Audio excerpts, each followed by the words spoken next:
Santo Anisino doya nuwe badono huwe. Niwe solo anje watono pulo sanvedoa.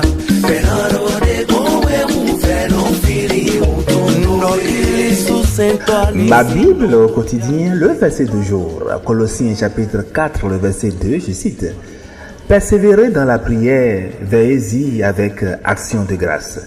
Fin de citation, glorifions le Seigneur. Alléluia, bien-aimés auditeurs et auditrices dans notre Seigneur Jésus-Christ.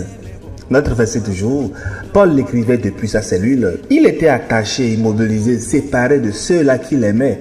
Et pourtant, c'est de cette prison que sortaient certaines des exhortations les plus puissantes de Paul que nous connaissons dans le Nouveau Testament. Voyez-vous, un homme dans sa chaîne qui dit à des gens libres, persévérer dans la prière. Paul était dans sa cellule. C'est lui, en ce moment-là, qui aurait besoin de prière parce qu'il vivait un moment très difficile. Lui qui avait besoin de ça, disait encore aux gens qui étaient libres, persévérer dans la prière. Cela nous dit clairement, bien-aimés, que la prière n'est pas liée à nos circonstances. Elle est une réalité de l'esprit qui va au-delà de chaque saison des épreuves que nous vivons.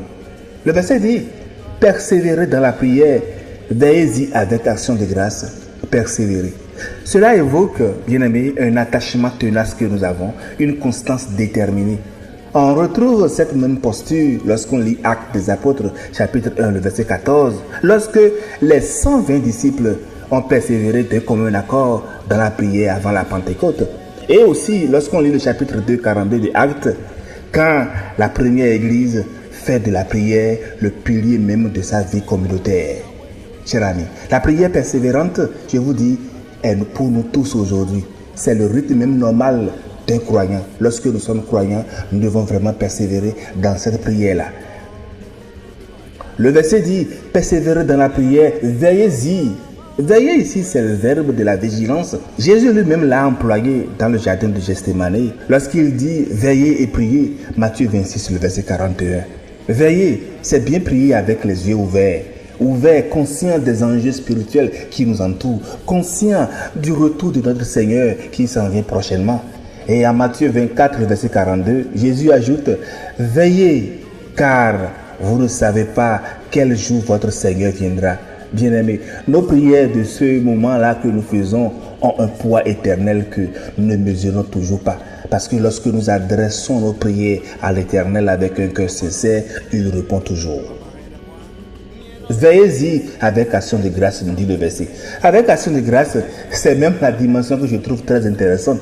La prière sans reconnaissance, bien-aimé, risque, je vous dis, de devenir une liste de réclamations. Quelque chose que nous listons parce que nous vivons une situation difficile. Mais la prière accompagnée de gratitude, avant même d'avoir reçu, parce qu'elle connaît, je vous dis, le caractère de notre Dieu, de celui-là à qui nous adressons. Paul nous le confirme bien dans Philippiens 4, le verset 6, qui dit en toutes choses, par la prière et la supplication des actions de grâce, faites connaître vos besoins à Dieu. Notez bien que la persévérance, la vigilance, la gratitude, lorsqu'on retire ces trois mots, la prière perd tout son souffle et perd tout son sens. Bien-aimés, beaucoup de nous aujourd'hui, beaucoup de chrétiens sont convaincus d'avoir une vie de prière satisfaisante. Et pourtant, Dieu veut que nous comprenions que la prière peut être bien plus profonde et signifier bien plus qu'aucun de nous aujourd'hui ne l'imagine. La prière peut débloquer les richesses célestes. Elle permet à la puissance divine de se manifester pour sauver les perdus, accomplir les miracles, changer l'histoire des nations. Ouais, lorsque nous nous unissons pour prier dans ce sens-là, tout se débloque. La prière nous conduit à être en harmonie avec l'Éternel Tout-Puissant afin que nous expérimentons davantage sa sagesse et cette bénédiction. Et c'est ce à quoi je nous invite aujourd'hui. Voyez-vous l'exemple de la veuve persévérante dans Luc 18, le verset 1. Jésus a enseigné qu'il faut toujours prier, ne point se relâcher. Si un juge injuste terrestre ici finit par répondre à la force d'insistance, mais que fera le Père Céleste, notre Père, pour ceux-là qui crient vers lui jour et nuit? Bien-aimés dans le Seigneur, oui, la prière dans nos communautés, dans nos assemblées, dans nos églises, ensemble dans un même esprit, dans un même amour, est très importante et capitale pour nous. Mais nous n'avons pas besoin forcément d'une messe, d'un culte d'église, d'un moment spécial ou d'un lieu particulier pour prier. Dieu veut que nous soyons conscients de sa présence permanente. Il est l'omniscient et l'omniprésent. Nous pouvons lui parler à n'importe quel moment, de n'importe quel sujet. Dieu est avec nous maintenant pour nous protéger, nous guider, pour voir à tout ce dont nous avons vraiment besoin. Le verset du jour ne nous demande pas d'être parfait dans la prière, d'avoir donc des versets alignés pour prier forcément. Non, il nous demande de tenir, de revenir même quand nous n'avons pas encore les réponses, de remercier même quand les circonstances sont encore lourdes, parce que c'est ce faisant, en persévérant, que tout ce que nous demandons vienne en évidence.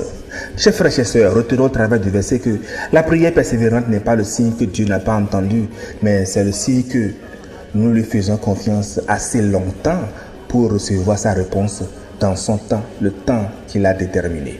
Bonne méditation et que la grâce de notre Seigneur Jésus-Christ nous garde tous vigilants et reconnaissants en ce jour. Excellente journée à toutes et à tous. Alléluia chez vous.